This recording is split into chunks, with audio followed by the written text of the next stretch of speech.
and Kathleen Labrada from the Miami-Dade County Animal Service Department. Thank you and for being here.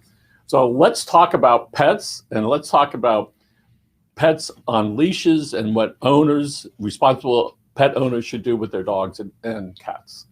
So Sean, you're in the enforcement division. Yes, I am. You're the guy that people love and or hate. That is absolutely correct. Right? Yeah, it's one or the other. Usually there's no in between.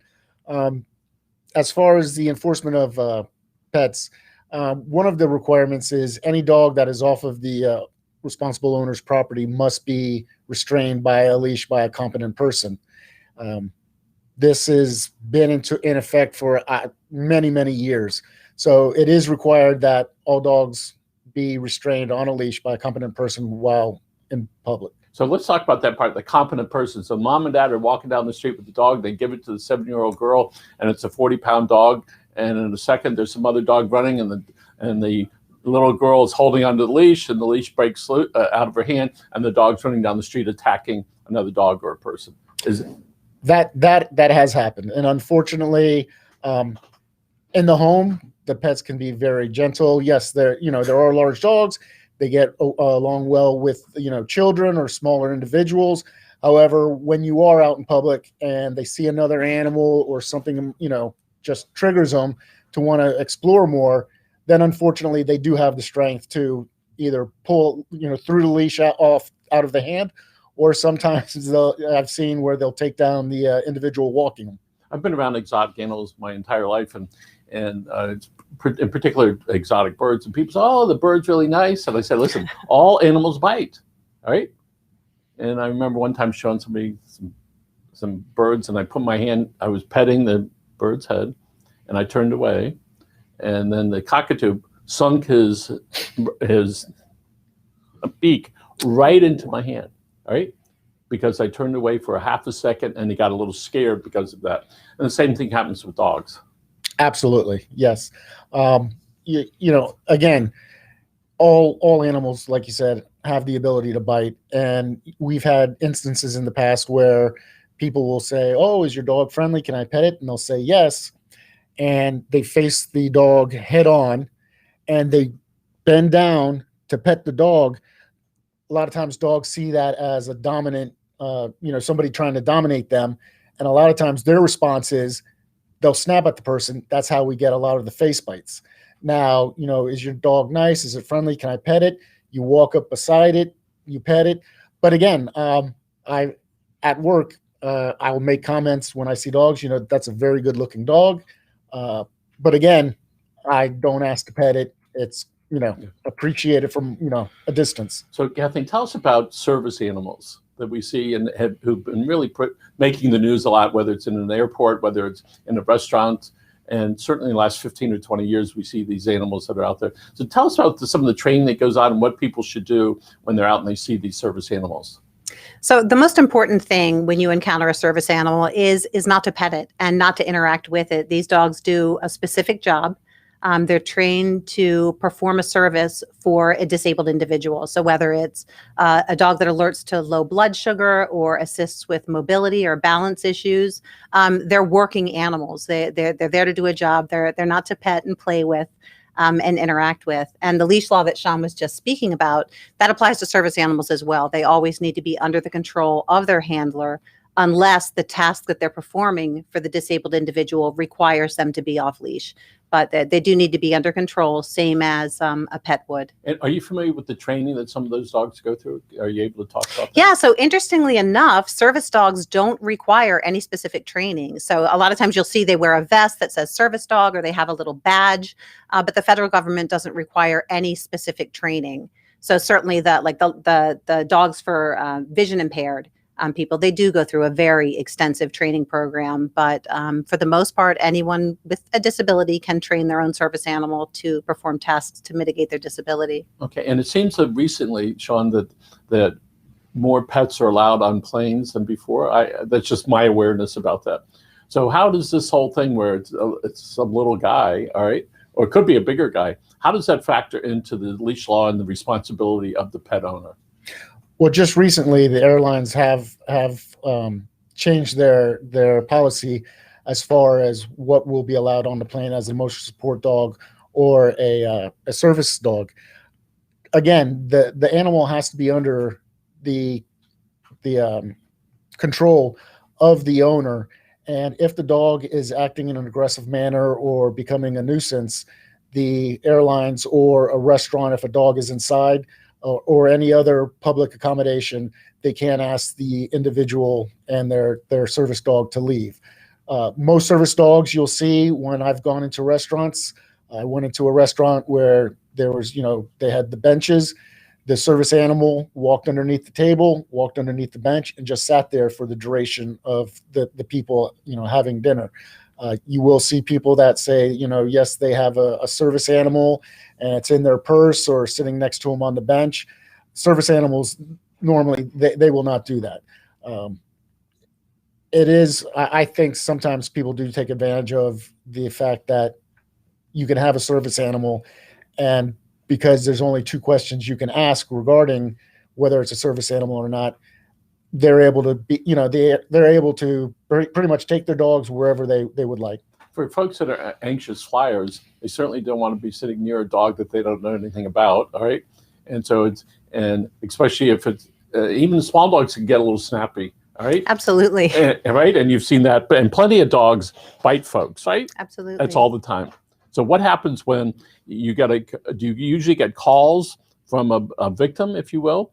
Does that go directly, or if somebody gets bit by a dog, a neighbor's dog, let's say, do they call the police? How does that work? Yeah, so animal bites are reportable through the health department because every mammal has the potential to carry the rabies virus, which is fatal. It is a reportable incident. So if you are bitten and you do seek medical attention, the medical provider, the hospital, the urgent care center, your personal physician, whoever you happen to see, will report that information to the health department. And the health department in turn reports that to animal services. If it's something very minor where you feel just washing with soap and water and just cleaning it really well will suffice, you don't seek medical attention, then you would need to call 311 to report that animal bite. And then one of our field officers would go out, get the information related to how the bite occurred, what the circumstances were, obtain all of that victim's information, and then place the biter dog on a 10-day rabies quarantine. It seems to me it's important for the victim, and I hate using that term, to report it, because maybe that was the 10th time that dog has done it, or maybe it's the first of many. Right? Because if they don't do anything, then the next person doesn't know that here's the history. So you keep track of that.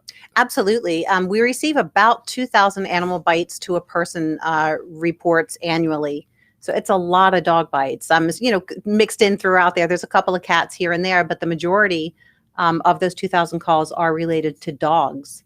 And the reason, this is actually our topic for today, is the recent bite incident to the young child that happened in Margaret Pace Park due to a dog being off leash. And Sean had kind of explained how, especially with younger children, they're really at face height with the dog, and that is perceived as a threat by a lot of dogs. And unfortunately, that resulted in a bite to the child's face. And then when the parent went to intervene, he was also bitten pretty badly on the hand. So just really important that owners be aware of their pets and keep them on leash and just act responsibly to prevent incidents like this from taking place. So I see frequently some people will see a dog and they go to pat him on the top of the head, and it's Bad like idea. I go, oh boy, all right, because the normal response, all right, just like when somebody goes to pat you on your head and you get agitated. So if somebody was going to pat some dog, or if they were going to do that, what is a better way to approach a dog? Not that they should do that, but just yeah. So I mean, with my kids, I taught them never to touch a dog that they don't know. So if it wasn't one of the family pets, they weren't doing that. That's really the safest way, because you don't know how any dog is going to react, and this can happen as much with a Chihuahua as it can with a Great Dane. So any dog under the right circumstances can and will bite. And I think if you're going to allow your child, or you yourself are going to pet a dog that you aren't familiar with, it's important to go slow, approach from the side, allow the dog to sniff the back of your hand, and not reach directly over the animal's head or pat it on the top of the head, because like you said, dogs don't like that. So let's talk about dogs, Sean, that that are off leash. They come from the neighborhood, and they get onto your property, and they cause some damage, whether to another animal or property. What should the homeowner do? And they say, that's the dog, and I know where he lives. What's the right thing to do? The dangerous dog ordinance that we have, if a dog attacks and causes severe injury to a human, we will conduct an investigation, as well as if a dog attacks and kills a domestic animal or causes severe injury while off of the dog owner's property, we'll conduct an aggressive dog investigation. What we do is we contact the owner of the person who was either attacked or their animal was attacked. The investigation requires us to interview the individual, obtain a sworn affidavit from them, any photographs of injuries, any medical records. And once we have that, if we believe that there is sufficient cause to continue with the investigation, we would then contact the dog owner and ask them for a statement and any kind of rebuttals. We also try to get affidavits or statements from any witnesses that may have seen the incident. Once we have that information, then we'll make a determination whether or not there is sufficient cause to declare the dog aggressive or dangerous. Once that designation goes out, if it is determined that there is sufficient cause, the owner is notified, and at that time they can appeal the department's decision.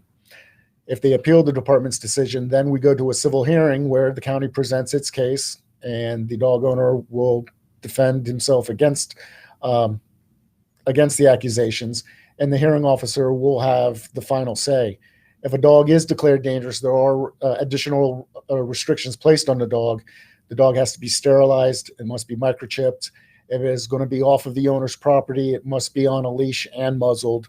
If it's going to be on the property outside of the dwelling, there has to be a fence 6 feet or higher that contains the dog.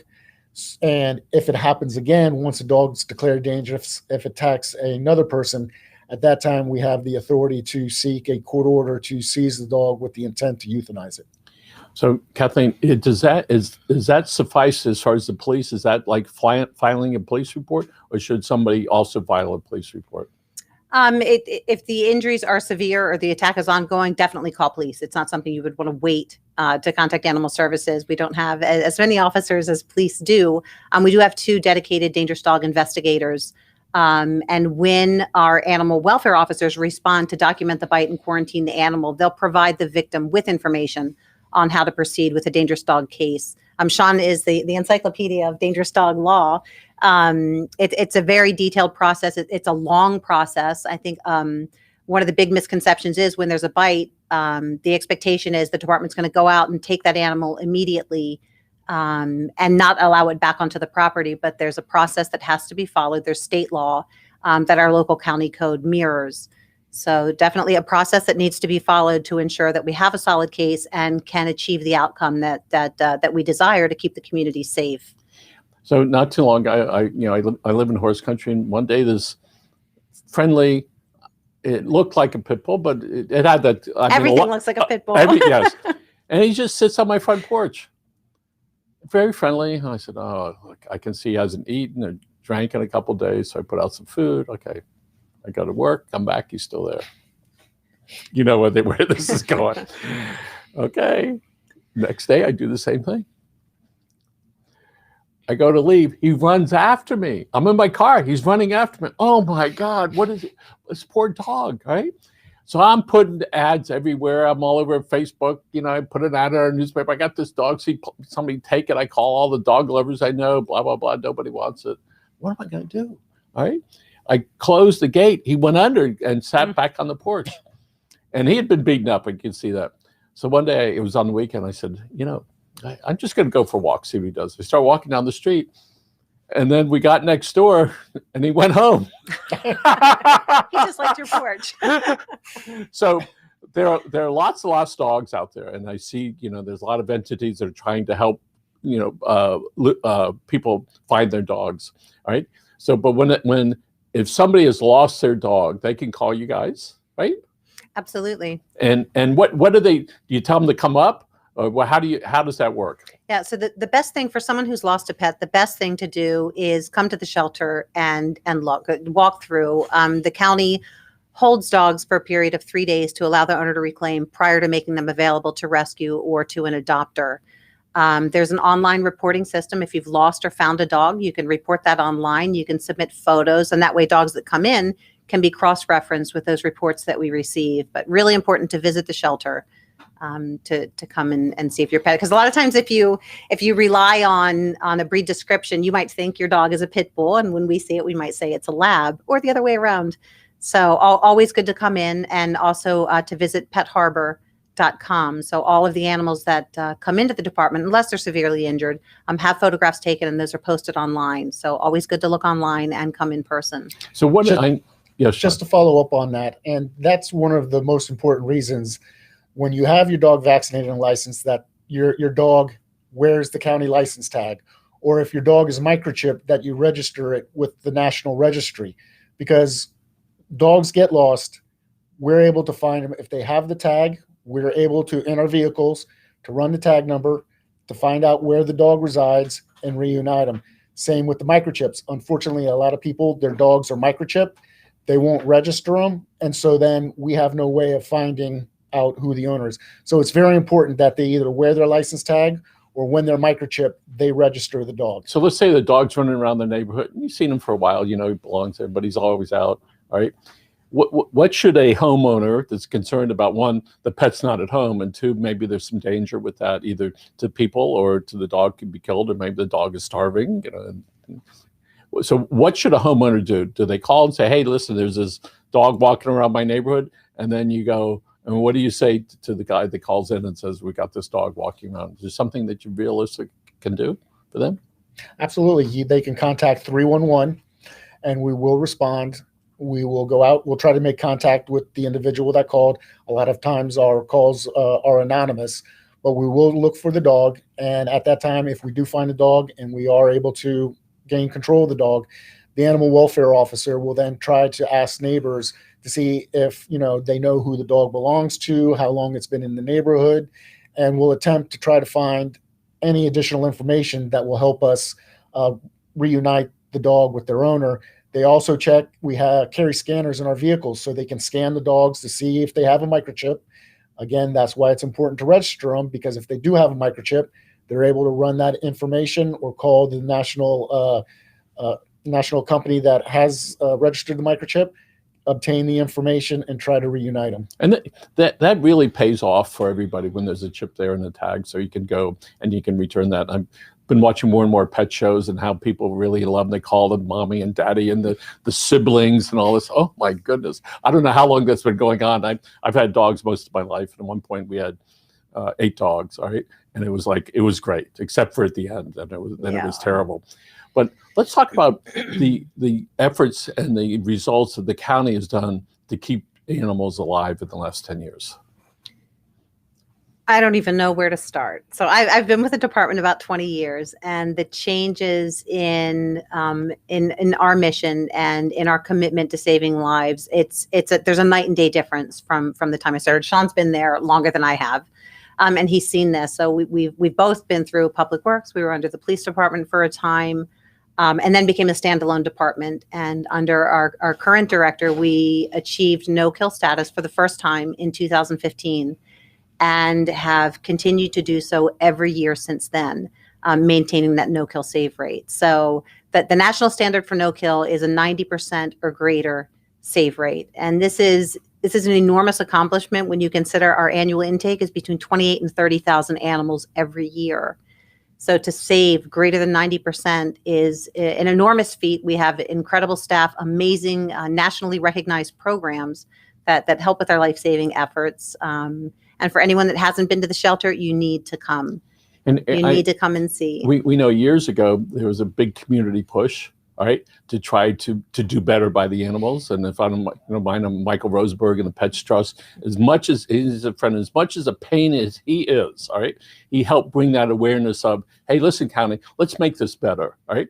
And it's really paid off. And my hat's off to the county and the people that have really made that happen, because we all want our pets to be happy and healthy, and we don't want the trauma that goes along with that. So congratulations to you and all the staff for making that happen. Thank you. And it's really not the department. We do a lot of work, a lot of great work. Every one of us, the entire shelter team is amazing and is absolutely dedicated to our no-kill commitment. But it's the community We couldn't do that without them. So our adoption programs and our rescue partners, our transport partners, our pet retention, the partnerships we have with local veterinarians. Let's talk about how it's a community. If there's one part of the country that has too many animals, explain what you do and how to keep the adoption rate alive. Yeah, so believe it or not, there are places that have a shortage on cats because of the very cold winters, and also on dogs. So we have an overabundance here. So we do transport as far north as Maine to guaranteed adoption agencies. So it's a tremendous resource. Obviously, we like to adopt locally. That's a lot more cost effective, but we do have transport programs, and we basically will stop at nothing to save a life. So Carol Vega, I think you might know that name might ring a bell with you. I've known her for many years, and when she first told me maybe 10 years ago, she took a dog. She drove the dog to California. It's amazing. like, I said, Carol, you did what? Yes, there was somebody that wanted it, so I drove it out there. So, oh my goodness. So there are people across the country that want to do the right thing and move pets around to where they will be adopted. So if one part of the country has too many kitty cats or too many type of dogs, they move them around. I think that's great. Yeah, it's phenomenal. It really is. And then our veterinary programs, I have to talk about that for a minute because I'm so proud of our veterinary team.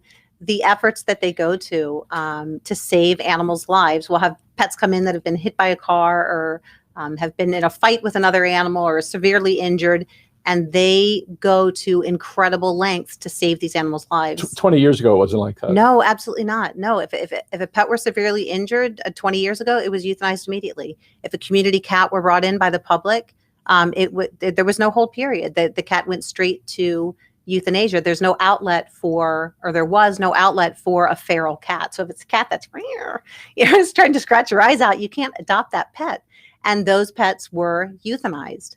So today, when a feral cat or community cat comes in, so they can't be handled, they don't want to snuggle, they want to be outside and they want to be left alone, we'll sterilize them, vaccinate them, ear tip, so just take a little notch off the tip of the left ear and put them back where they came from. And that is the most humane and effective way to reduce community cat populations over time. So that's what we're doing now. And that's great. It's amazing. Yes. It really is. We are saving lives every day. So Shauna, you actually go out, you're one of the guys that goes out and actually catches or tries to catch some of these dogs that don't want to be caught.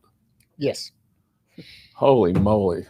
What is that like when you see this critter out there and he's scared and you're trying to catch him so he's not going to get run over by a car and that he's probably going to get adopted at some point, all right? What is that like when you're in that place trying to catch that dog? Some dogs, and again, one of the biggest reasons to have your animal sterilized, there's been times where it was like fishing with dynamite. I'll go out to a call and there's a female in heat and there's 6 male dogs standing around her. The female would come up to me. I'd put a leash on her.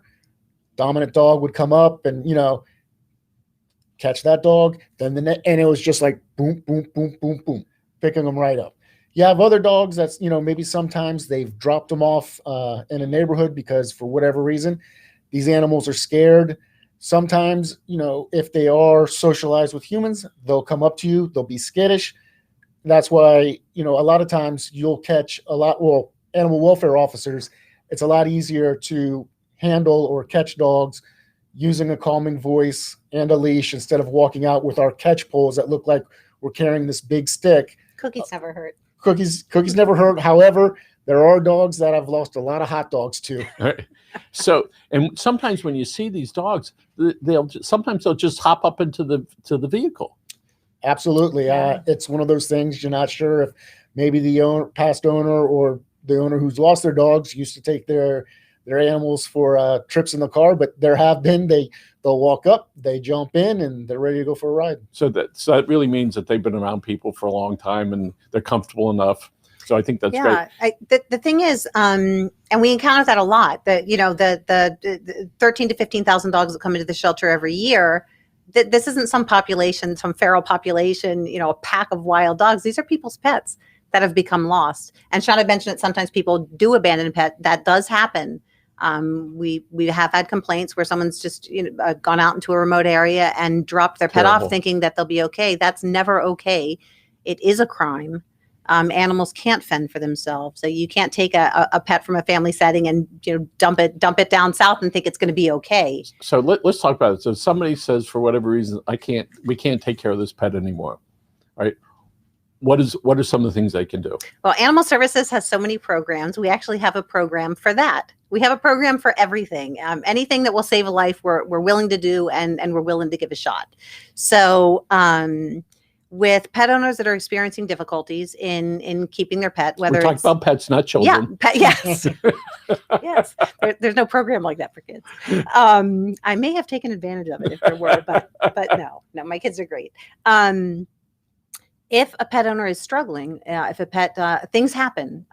Pets can develop medical conditions that you weren't anticipating. It can be very expensive. If your pet needs medical attention or has a behavioral concern or maybe needs crate training, something like that, we have a pet retention program. So if you're at risk, if you're at that point where you're thinking, I might just have to turn the dog over to the shelter, that's your last resort. We don't want you to do that. We want to keep that pet in your family and can provide resources to help you do so. So the pet retention program is a big part of what we do, and it does help keep people and their pets together. And there is a bond. You don't want to break that bond and the benefit that pets provide to people, the health benefits, and just the emotional benefits. They reduce stress and anxiety, depression, encourage you to exercise more. They have so many benefits that preserving that bond is a big thing for us. I do want to remind folks, if you have a pet bird, do not let it loose. You might as well, because it's gonna die. All right, and it's gonna get eaten, and it's gonna die, and it's gonna get sick. So don't do that.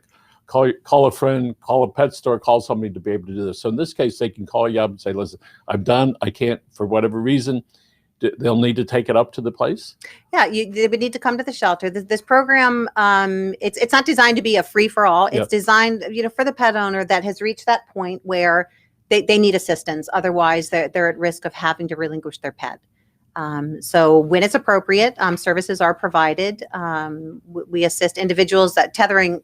We assist individuals that tether pets also. So our field officers, if they encounter a pet that's tethered, tethering is unlawful in Miami-Dade County. There are very specific requirements to have to be met if you're going to tether your dog outdoors. And one of those requirements is that you be located outside within visual range of the pet at all times.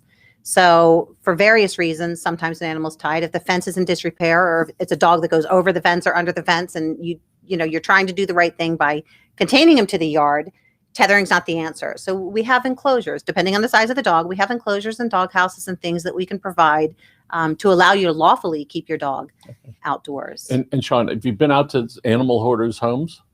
Yes. So tell us about that. Well, a lot of times there are hoarders that believe they're doing what's in the best interest of the animals. You also have hoarders that just become overwhelmed. They take in one or two animals. They have, puppies or kittens, and so on and so on.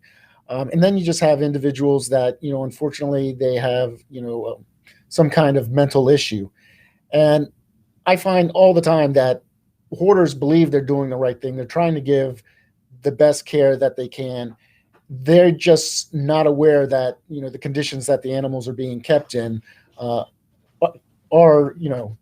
unsanitary or considered cruelty. And sometimes people, they are just acutely unaware that there's anything wrong, right? I've had experience of some folks that are hoarders. They didn't think anything. They thought it was all fine, all right? And there was dogs and cats, dozens and dozens and dozens of them tethered up, all right, running. So when somebody finds out that there's an animal hoarder, all right, with lots of animals, all right, what would you like them to do? Somebody that knows it's going on, what should they do? Definitely call 311 and request that an animal cruelty investigation be conducted.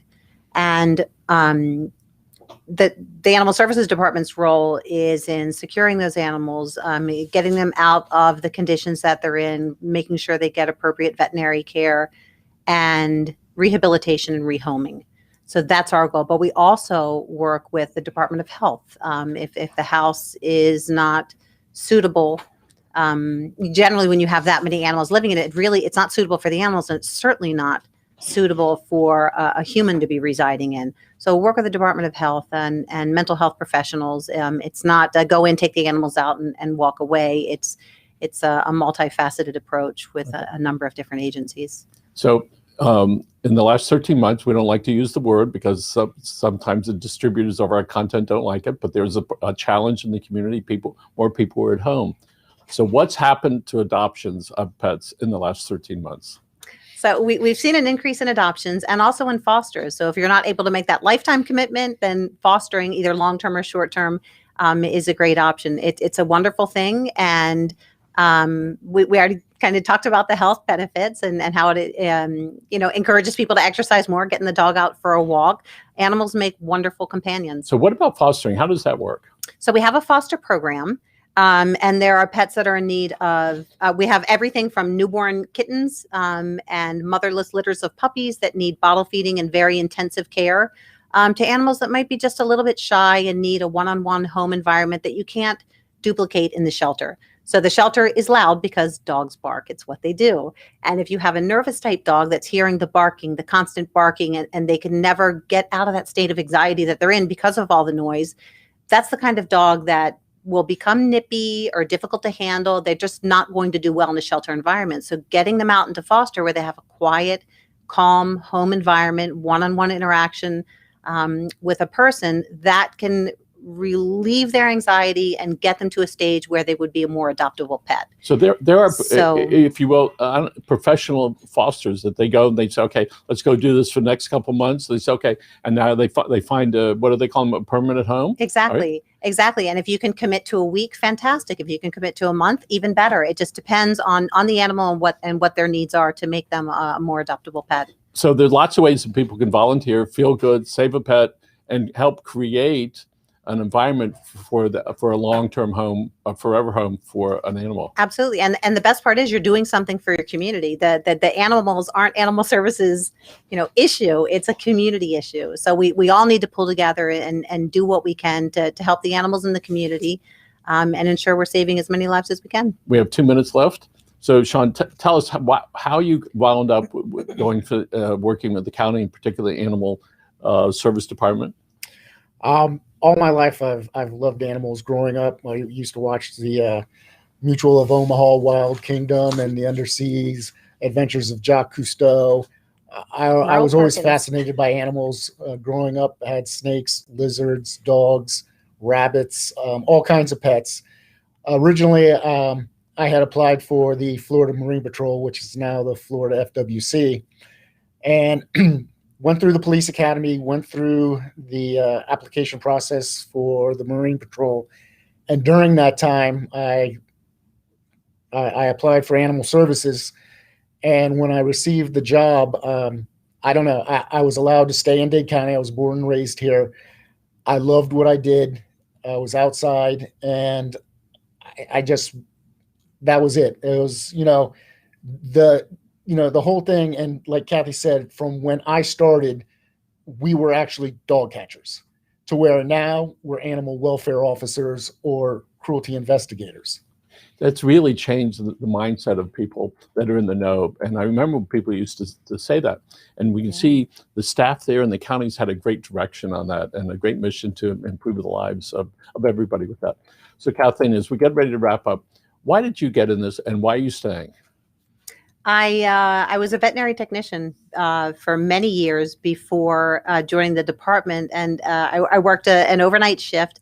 And one night I was bitten by a cat, and I lost the use of this is my gimpy finger. I can't use this finger, so I didn't have the dexterity that I needed to continue to work as a veterinary technician. But my heart is in animals, animal welfare. It always has been.